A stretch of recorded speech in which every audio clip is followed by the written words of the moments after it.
This may be the new big, comfy review chair. Hey friends, it's your good friend Tim Campbell-Smith, and today we are doing another book review. This is a book I am obsessed with that is so fabulous for careers called What Color Is Your Parachute?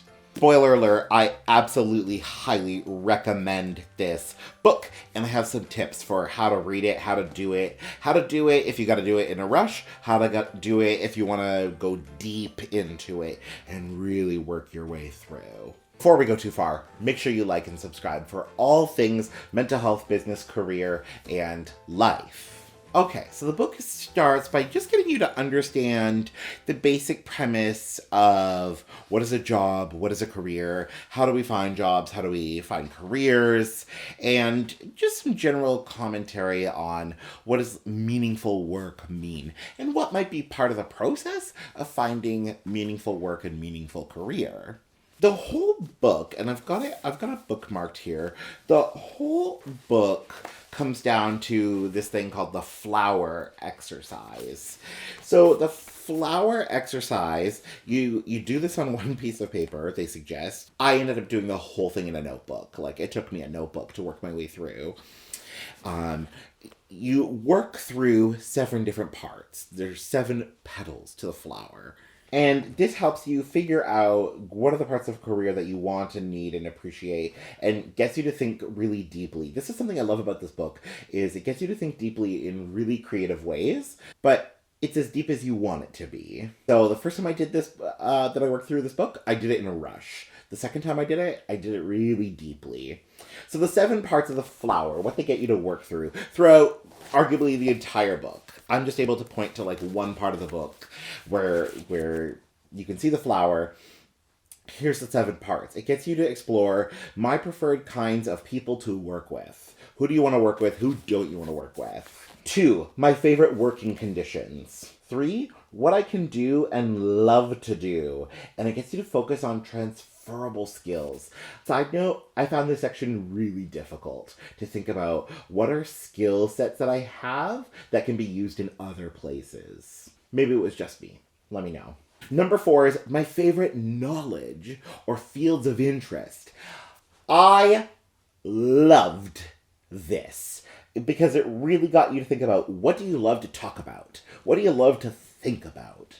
Ooh, that really helped me on my career exploration journey. 5, level of responsibility I'd like. With that, preferred salary range and other rewards that you want. Part 6, my preferred places to live and my preferred geographical factors. And then 7, my goal, purpose, or mission in life. So you work through all of these things to start to find and figure out what could the career look like based on these 7 flower petals. For me, this was the book and the thing that helped me clarify my career, because I really flip-flop between mental health and social work and like really just direct clinical practice in mental health, but also like being creative. All the other career aptitude tests I'd done were very even split mixes where they'd say, you should be a social worker or a psychologist or a photographer or a painter, which was very confusing. Especially the one about my favorite knowledges or fields of interest. I love mental health and I love talking about mental health. I love thinking about mental health. But if the world weren't on fire and capitalism wasn't a thing, I would spend all my time looking at beautiful things, talking about beautiful things, creating beautiful things, which helped me solidify photography in my mind. I do recommend that you actually work your way through the book. Have a copy of this. My husband has used this. I've used this book. I want to summarize just a couple questions, though, in each of the petals to get you excited, but also maybe help you on your own journey. So for workplace conditions, it asked, what do you want the physical environment to look like? What do you want your physical work environment to look like? What do you want it to sound like? What do you want it to smell like? Skills. It asked, what skills do you want to use? And I loved the flip side. What skills don't you want to be using? What skills do you need to work on? Purpose. What is your life purpose? What is your life goal? Another way of thinking about this, and when I speak, especially to high school students, this is what I tell them, is I say, the world's on fire and there's a lot of problems. What's a problem you want to solve? What's something, on your last day on this plane of existence, what's one thing that you would love to see changed? That's a great way to find your purpose. Knowledge. What kind of knowledge do you want to use? For me, I am kind of intrigued by technical knowledge. Photography has some cool technical things you can explore, and knowing how changing little bits of technology can change something like a full picture or an image. But I also love being creative and exploring like creative knowledge and ways of being creative. Money. Do you want security or freedom? Do you want something that is stable and you can count on, or the ability to control it? On a kind of funny personal note, my husband and I think each other is kind of nuts because he works at like a corporate 9 to 5. He loves the security and the stability. And to me, that sounds like absolute hell. Don't sign me up. He thinks my world is nuts because we never know where my next paycheck is coming from. And I am driving when I get paid.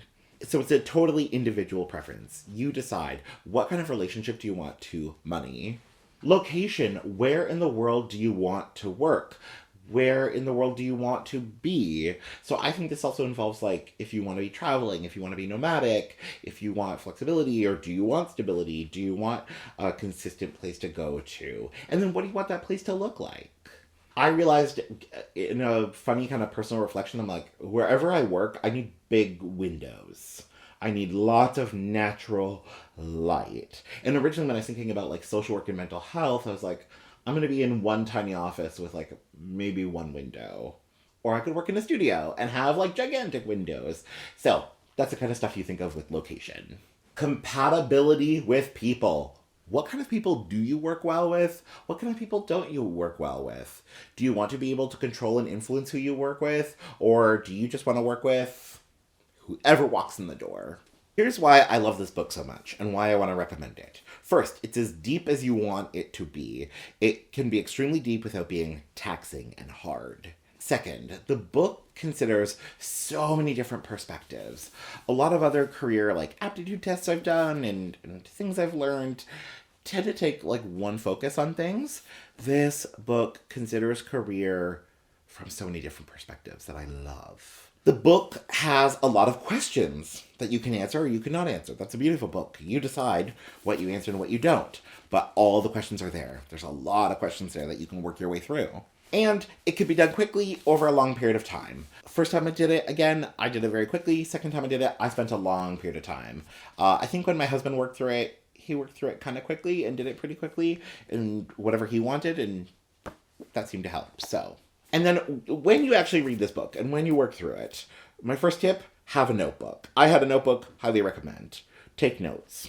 The other reason why I say take notes in a notebook, not in the book, is because if you use it multiple times, which more and more people are switching careers more often, you don't want to be influenced by anything that's already written in there. You want to go in with a blank slate. So use a notebook, don't write in the book. Next, don't get rid of any notes. Cross them out or even just write a note about, when you go back and go like, maybe not, and write why. But don't get rid of any of the paper and any of the notes when you're working through it.